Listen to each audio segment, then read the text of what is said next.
Hello everyone, welcome to this new season of Zoom In with Nduabe Kima. Today we have the distinguished honor of a very distinguished guest, Barrister Akere Mona, 2018 presidential candidate for the presidency of Cameroon. Welcome, Barrister. Well, thank you, Ndua. Thank you for having me. So great to have you. Welcome back to your former Exactly. the DMV area. DMV, that's correct, yes. Okay, so we're going to zoom in today. I've been researching for the interview and I got a lot of questions. People who are talking about a political dynasty. Yeah. So your family, the Mona family, your father was a former prime minister. Yeah. And they're like, we thank you for your service, like the Clintons, the Bushes. Yeah. It's turning into a dynasty. So what do you have to say to them? Well, you know, I think everybody has their own path to frame life. And it is normal that you're inspired by the family you are in, which really is historic. You even go to our villages, the tendency is that if you follow a blacksmith or a carpenter or a farmer, that's what is closer to you and that's what you learn. I'm just coming from Houston, where I met an incredible Cameroonian gentleman who is a captain in the police force, and he has only one son, and his son is in the police force. So I think that, you know, there's a tendency for you to do something close to what your parents do, because that's all you see, and it inspires you. So that is so, but that is not enough. You have to be able, on your own, to free your own path, to make your own mark. So yes, I'm grateful for the parents I had, but I think that what I'm doing is drastically different from what my father did, internationally and even locally. So that's all I can say to that. Well, dynasty, I don't know. You have to work hard. If working hard means creating a dynasty, so be it, really. Thank you. So we asked for questions from the community. Yeah. And one of the questions that some people had was that your candidacy, you have no political base. Correct. So it kind a little bit of Macron-esque, a la Macron. It's kind of a new republic. How do you plan to pull that off? Well, listen, you know, I've been a lawyer for 40 years. And also, I've been in Cameroon for a while.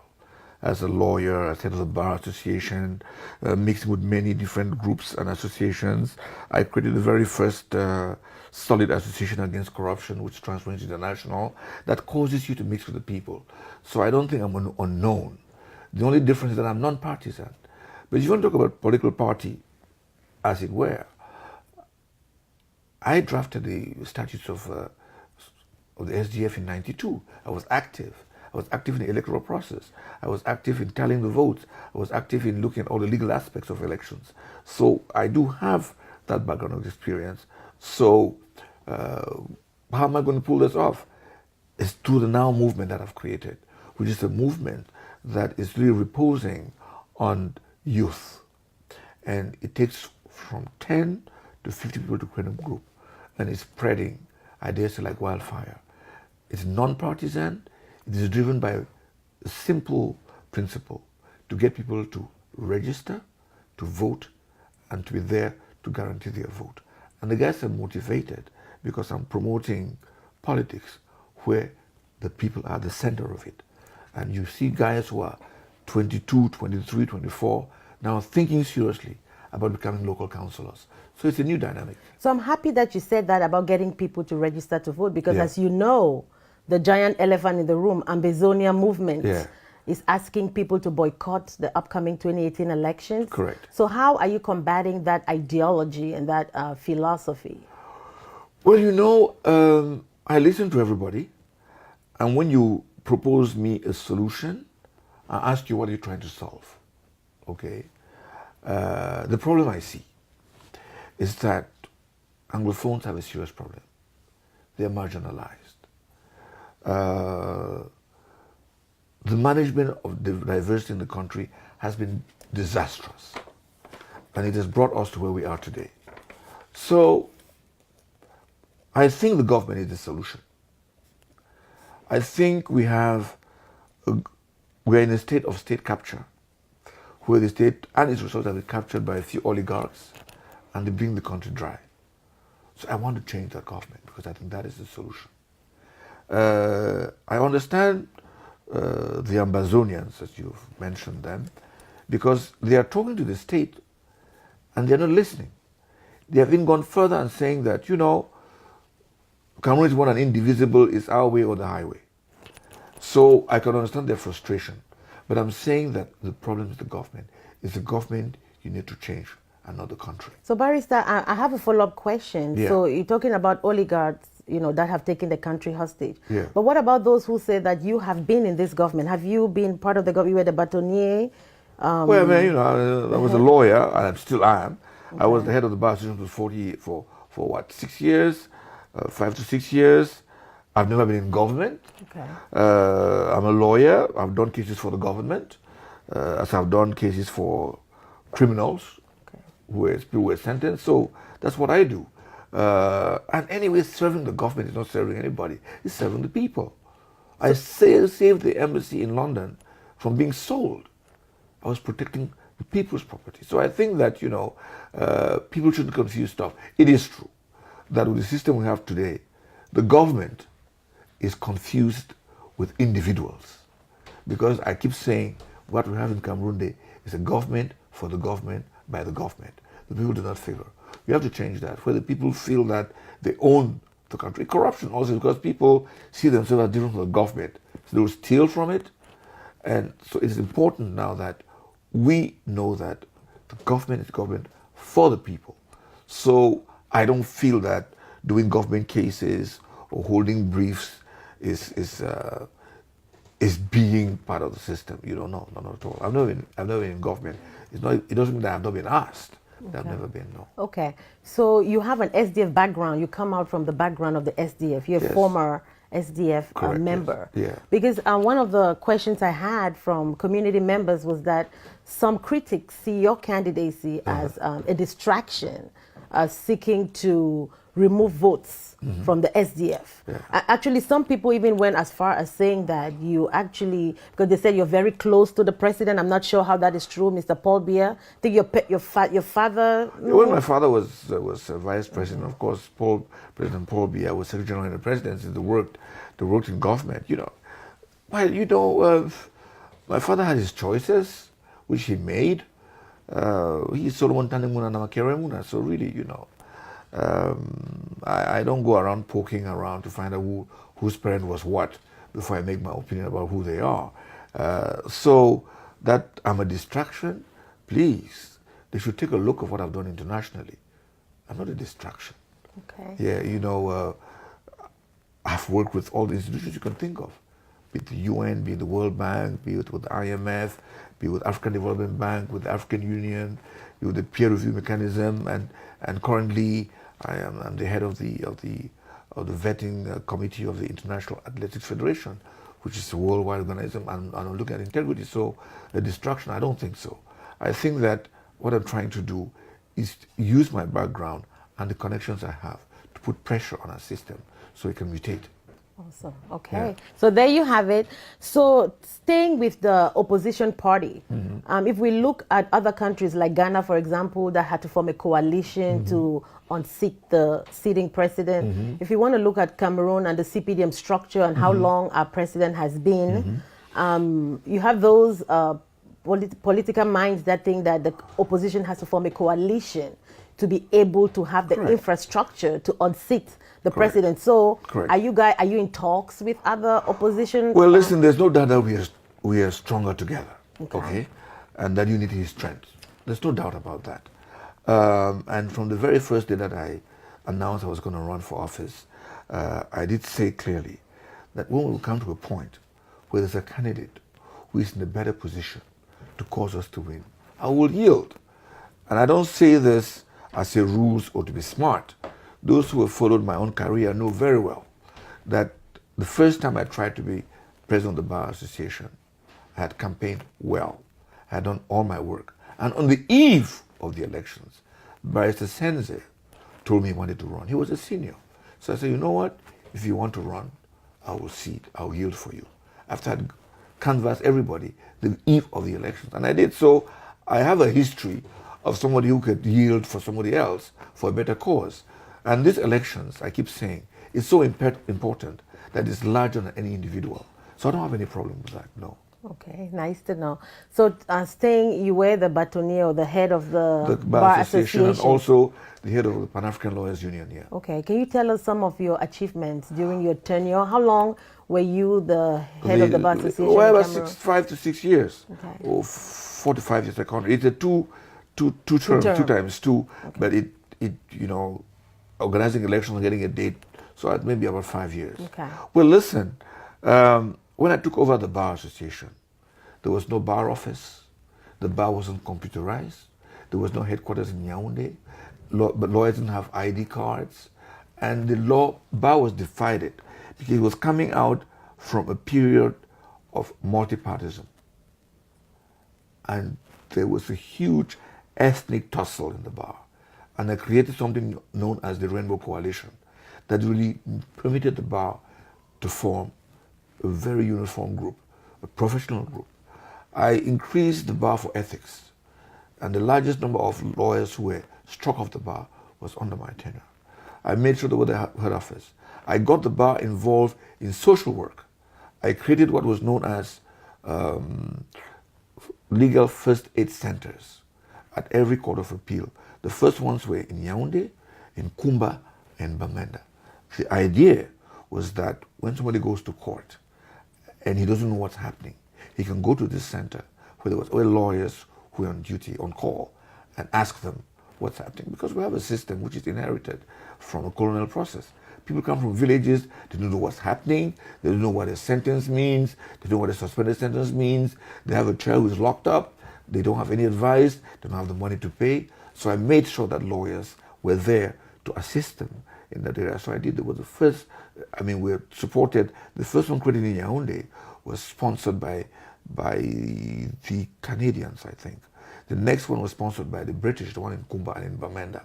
So you see, and I got lawyers to understand that, we also have a duty to give back to society and help them, because that's what it's all about.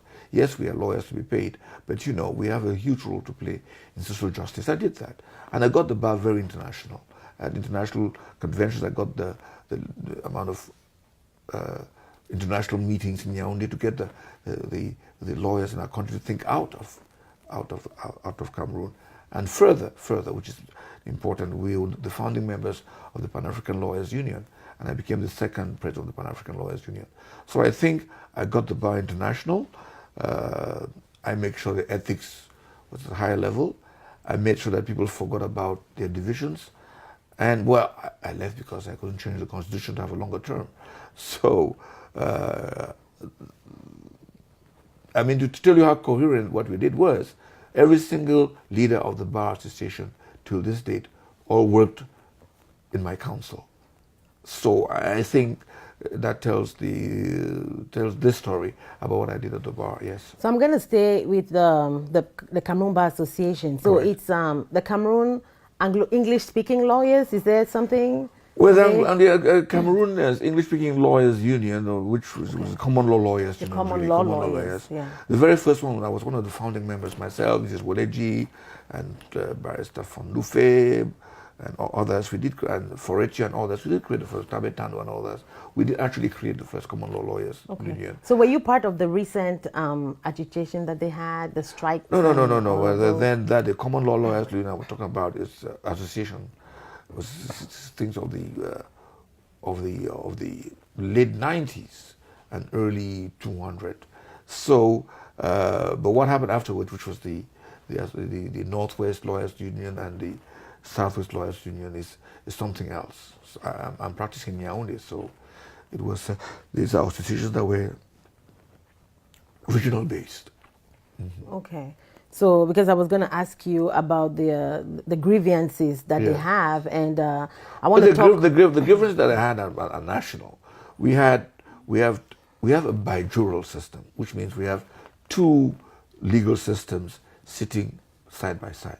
The common law system, and one is based on the Napoleonic Civil Code. Which I have a question about that. I'm happy that you said that, because 50 years post-independence. Mm-hmm. So in the English section of Cameroon were ruled by the common law, which, if my research is correct, is based on the British commoners, because the nobility have a different set of laws. And the common law is for the British commoners. That's what we're using in the English section of the... Well, yes and no. Okay. It's like saying the Napoleonic Code was something used for. No. I think that's the origin of the name. Okay. But the legal system in England is the common law system. It just means that it's a system which is based on decided cases. Okay, which I have a question for you, because being one of our stellar lawyers in the country, do you think that we have been done a disservice by not bringing the colonial system of Cameroon, the legal system of Cameroon, out of colonization? You know, because... I get your point. Are you saying that we are allowing ourselves to be shackled by colonial past? Because some of these problems that we're experiencing are remnants of colonization, which with intellectual minds that we have, if we had looked, I mean, are you thinking of or can we have a legacy of great minds, legal international minds by yourself, by removing colonization from our legal system? So then we're not going to have any Napoleonic we just have our Cameroonian... We should start by saying the legal functioning we have, we got from the colonialists. People still wear the wig and gown to go to court. That's as basic as it is. That's a fact. I think you don't just discard a system because it's colonial. If it's effective and works well, I don't see what's wrong with that. Okay? So it is with music. So you would, this current system, you think is effective? I'm not there yet. Okay. So the problem is not the colonial system. The problem is assimilation. Should we leave one colonial system for the other? That's the problem. Should the common law system totally be taken over by a different system? That's the question. I say let's reject both. We need to develop our local, I'm just speaking as I'm not a legal mind or anything, just as a Pan-Africanist who has rejected colonization and everything that it has. We have, because before the white man came to Cameroon, we had laws. True. We didn't have prisons, we had systems, we were in harmony. So why we have great legal minds? Well, I'm sitting in front of one. Why has our local legal system not been taken into scholarship to develop, so we can because these problems, you know. Well, that you're putting to question the process of evolution. I think that's a process that we have to evolve towards. When we do have a mastery of our own system. Here we are grappling with, should it be a francophone or anglophone system? But we're 50 years after independence. 50 years after independence. How many more years do we have? Exactly. How many more years do we need? No. How many more years do we have? I don't think that you can see how far we have gone by how far we have traveled. The path is longer. All we have to do, under your watch and under my watch, we have to make sure that today we do the best we can to advance the purpose. Our system is evolving. We are taking in customary law. You have alkali courts, and we have courts that will try you based on our traditional rules and regulations. It's more formalized. You know, I don't need to walk from Douala to Yaoundé just because my ancestors did. If there's a plane, why not take a plane? So I think these are all things we should understand. But where I think we have failed is the fact that we didn't take over what the Germans did. The Germans had chosen 5 languages. In Northwest, they did Bali. In Southwest, they did Douala. When I was going to school, I used a book called Idiwana Jombe, The Key of the Door. That was my book. I learned Douala in primary school. In the North, it was Fufude. I think in the South and Center, it was Bulu. And then in Bali, it was Northwest. And then I think in the Bamileke land, it was what is spoken by the Bafang. About 5 languages. Instead of having the 200 and odd we have now. If we had persisted that and caused those languages to be taught in schools, instead of Spanish, and now they are teaching Chinese and stuff like that, we have to make sure that anybody going to school learns at least one national language. That is the beginning of what you're saying. So when we understand our own national language, then we can more exploit the culture. We can see what we can recuperate from our past to be stronger in the future. Okay, I'm going to ask you a last question on the law, on the lawyers, and then we're going to move on to your political manifesto. Yeah. What do you think about, I mean, the current stalemate in Cameroon, the political stalemate, it started with the lawyers.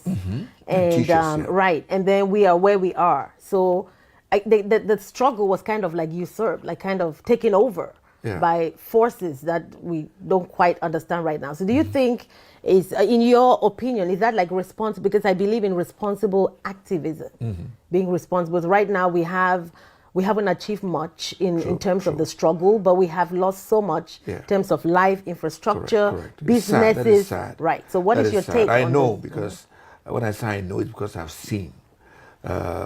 On the legal side, our chambers is doing over 80 cases pro bono. We have 4 lawyers full-time in court for the case of 80 people, paying all the costs of appeal. We're doing that. We've been doing that for the past 2 years. So I know. Suffering, I've been to Kembong. I've seen houses burnt. I've seen a city of 66,000 people reduced to 5 or 10 people. That's sad. I've seen people who built houses. It was their pride in all their life. All this down to ashes. So I know they're hurting. I know what people are doing. I've seen families of 4 people embarrassed because the kids can't go to school. And I've seen families of rich people in the same areas send their kids to Ghana, to Nigeria, to other provinces. And I've seen the level of social injustice increase. And this is because of a lack of strategy. There's one thing having a complaint. There's one thing understanding how you can solve the problem. Showing how much trouble you can cause is not the solution. Granted, on the government side, being totally insensible to the cry for people is unacceptable. You can't be planning to have a united country and you treat the citizens differently. You can't practice collective punishment because one military officer is killed. You burn down a whole village. You can't do that. So I think we are in a position where we have people who have been pushed against the wall and they are desperate. And in their desperation, they have been consumed by anger. And when you're angry, you don't have a strategy because you're just reacting and trying to inflict hurt on the other person. So I'm going to have a follow-up question. You said the people are treated differently. Can you give an example, like how? What are you referring to when you say that the government Well, treats you know, the when people they cut the internet, it was cut only in the Anglophone provinces. Okay. The kind of repression we are seeing. Well, that was because that's where all the trauma. I'm saying this because you have those who say that, I mean, the government of Cameroon is where they are. They're not in touch with anybody else. You have a lot of suffering from the French-speaking areas, you know, who are suffering as well, who are marginalized. I grew up in the French-speaking area. I was marginalized as much as possible. So, as you said, the problem is you have oligarchs that have taken over the system. You have a few families that have held the country hostage. Correct. It has nothing to do with, and some people, that I was asking you the question before, are saying that, oh, the Monas again, you know, are saying, you know, are part of that. So it wasn't really like they're treating Anglophone separately or treating Francophone separately, but cutting off the internet, I'm thinking, I'm just playing the devil's advocate here. That was to minimize loss of life, because this is how it was being spread. The demonstration was the government's way of trying to mitigate the problem and reduce loss of life. I mean, well, you know, that's an interpretation of good faith. Okay. We have a government that specializes in opacity, in hiding stuff, in not allowing freedom to information, in distorting information. I was hauled in by the gendarmes. I was called in and interrogated, and they asked me, a lawyer of 40 years standing, asking me questions, are you a secessionist? And trying to make me believe. I mean, there are people who have been sentenced for 12 years in jail for having a piece of paper in their pocket that says don't go to work on Monday. That's ridiculous. You cannot get somebody all the way from Bamenda and come and try him in Yaoundé in a court that speaks French. I think that, you know, let's be, it is what's happening. The military tribunal, I've been there. The proceedings are in French. Of course you will speak English. at the risk of them not understanding you fully. So I think, it is a situation where the government itself realizes that diversity has been mismanaged. Its answer is the bilingual and bicultural commission has been created. So we have passed the position where anybody can affirm that we're not inequalities. The government itself is employing common law magistrates to be trained. The government itself is trying to regularize Anglophone education. The government itself is revising the Supreme Court to make sure that this happens. That's a recognition of the fact that things were not done. The government itself is now translating certain laws that were never translated. This is a recognition of the fact that there were inequalities. But that being said, we have a government that is not trying to solve a problem. Okay.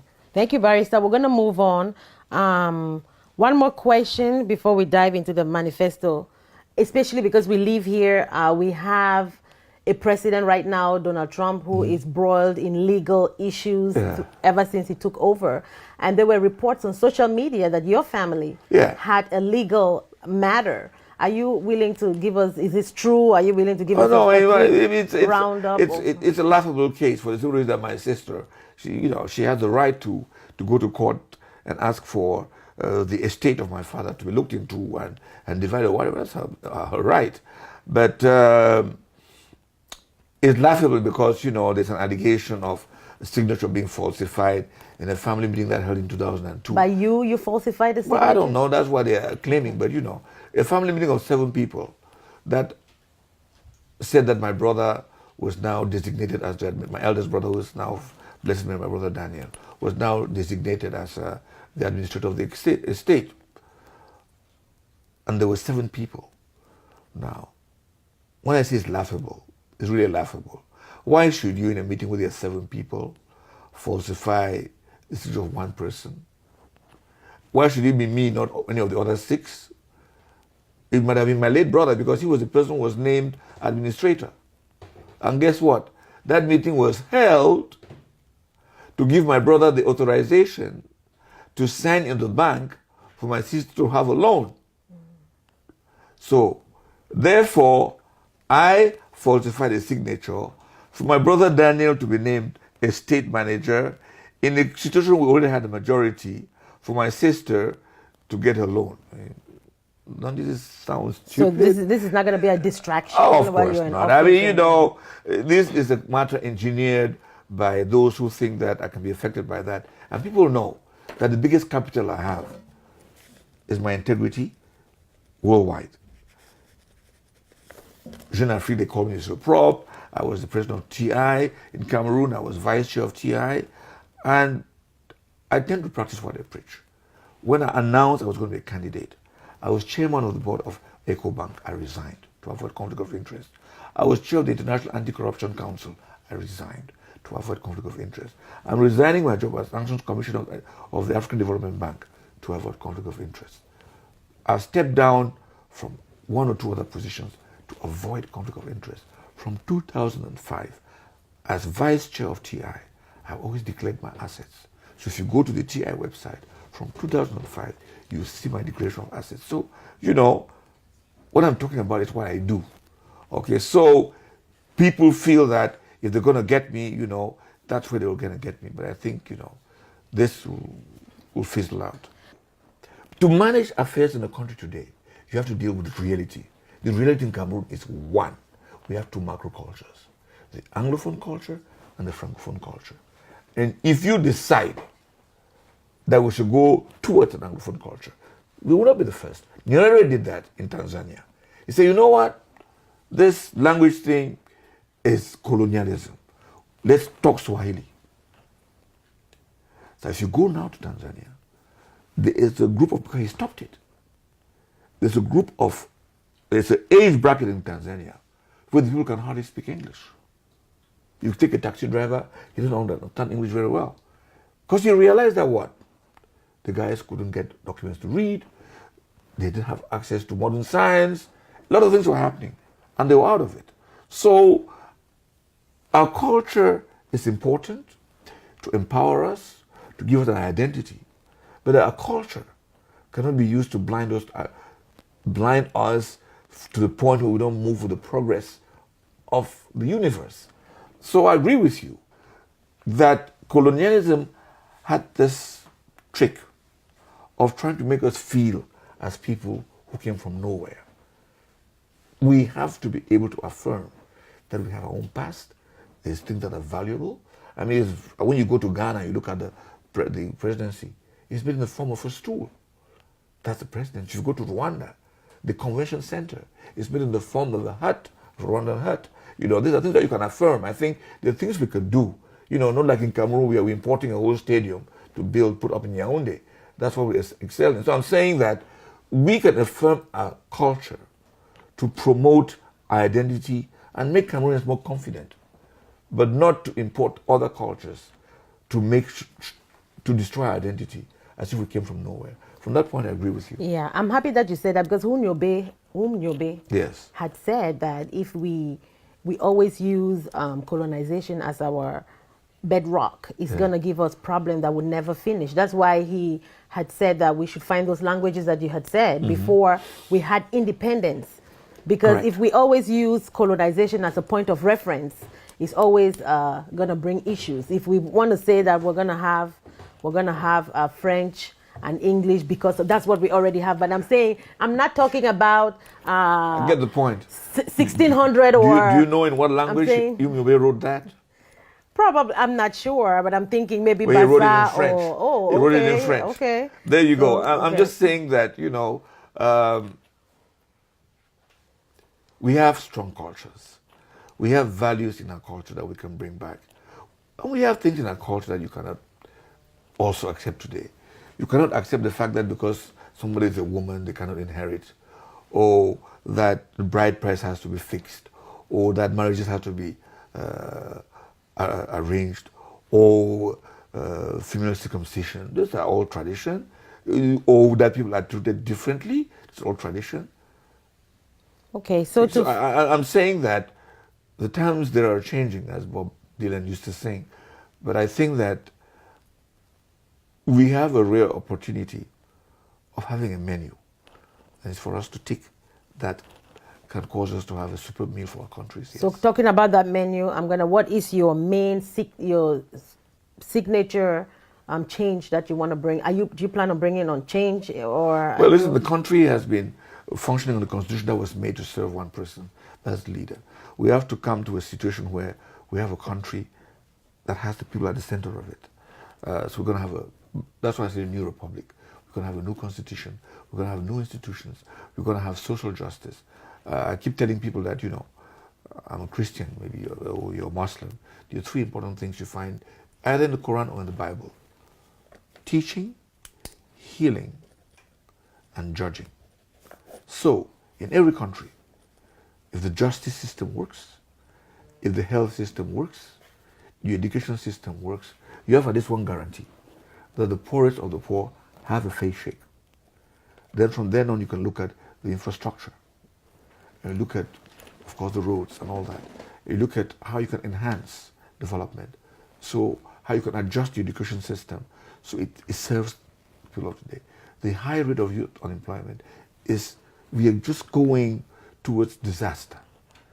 Every report on the crisis of Boko Haram says it is because of the economic problems.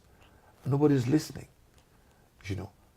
And nobody sits down and takes a consideration. Even those who are complaining about Northwest and Southwest, they forget that the schools in Northwest and Southwest were being overwhelmingly peopled by the Francophones, who paid fees in Bamenda or in Limbe, whose parents came for weekend and stayed in the hotels there, who spent money in those parts. And these things drove those economies.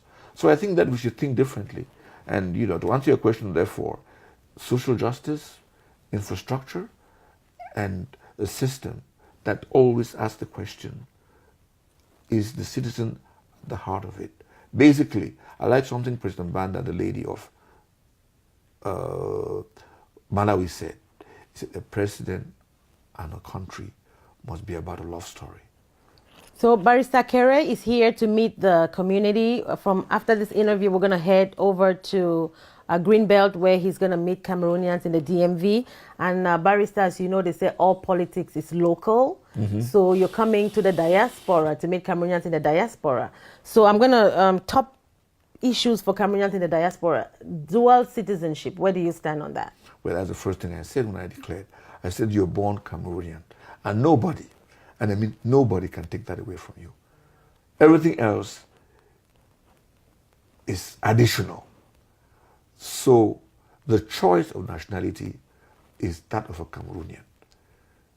He can choose to be Russian, Chinese, British, American afterwards, but at the basis of it, he remains Cameroonian. And there is no business of you losing a nationality, except you choose to stop being Cameroonian by a procedure. And the procedure will be the same if you decide that you want to become Cameroonian again. So I think that the argument of, I don't want to say dual, you can be multi-citizenship. But I think that the basis is that a Cameroonian born stays a Cameroonian till his last days, regardless of whatever nationality he chooses. So we're running out of time. We have 1 minute left. How about security? Some of the things that is on the minds of Cameroonians in the diaspora, when they go back home, what are you going to do once you get to Etudi as president to make sure that security in the country is better than it is today? Well, listen, the government thinks that it can have a security system that is done on the back of the citizens. The most efficient security system is if there's a relationship, if they're accomplices, that they work together to protect society and the facilities that they have.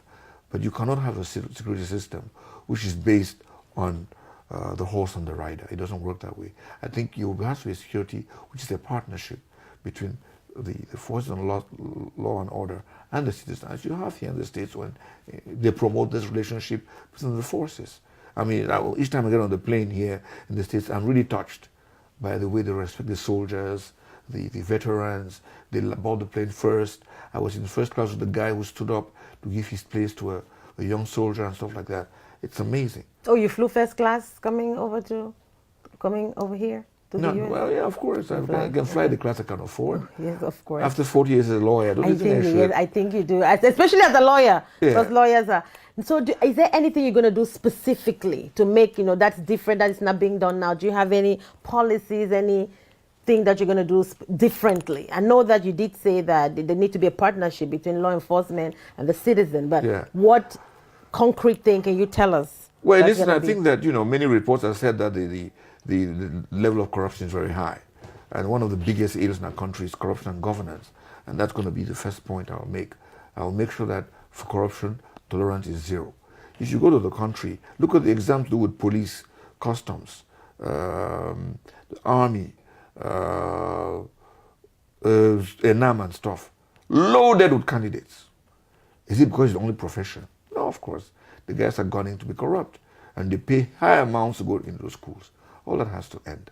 So you're going to do another Opération Épervier? No. You just have to fix the system. There's no thing to do. I mean, the question about all this arrest, the question, how much money do you get? Or as the Liberians say, where the money So how will you fix the system? When you say we're going to fix the system, what can you tell us? How do you plan to do that, to fix the system? Well, it's easy. You just have the laws and make sure they're enforced uniformly. Not like you have a situation where two people do commit an offense, one is in jail, one is not. Don't make sense. Where you appear to be tolerant. Some of the people in jail were ministers, but they were arrested for stuff they did before they became minister. The question is, how did they become minister? So when I say fixing the system, that's what I mean. And I would, when people steal, I would attach more importance in recovering what they have taken than locking them up. Locking them up, it costs the country money. I mean, the amount of people they have arrested, I don't think the country has the capacity to try them all. Even in the military tribunal, the cases they're doing with Anglophones, they're close to 1,000 locked up. How long will it take? How will they manage that? We are driving the country to an impossible position. So you have to look at alternative means that will cause you to be able to release the energy of Cameroonians so they can go forward. So for the last question of today, another thing that is on the minds of Cameroonians in the diaspora when they come back and try to do investments, open businesses, there's a lot of resistance, and it's difficult to navigate.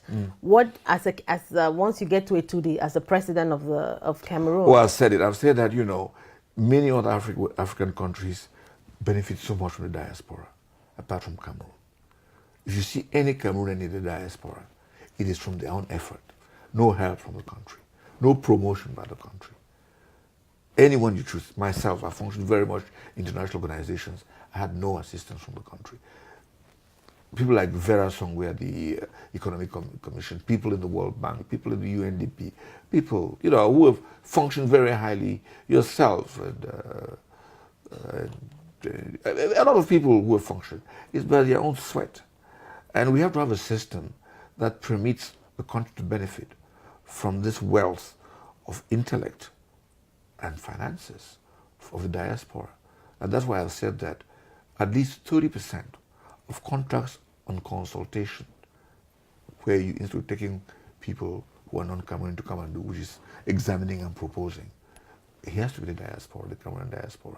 And that in tendering and stuff like that, the diaspora should be given a position of privilege so they can integrate back into the country. Barrister, thank you so much for stopping by for us to zoom in. Yeah. You have your team is calling that they have to go. Barrister has a very tight schedule, so we really appreciate him. Well, thank you for having me. So, ladies and gentlemen, thank you so much for joining us as we zoom in today. Bye.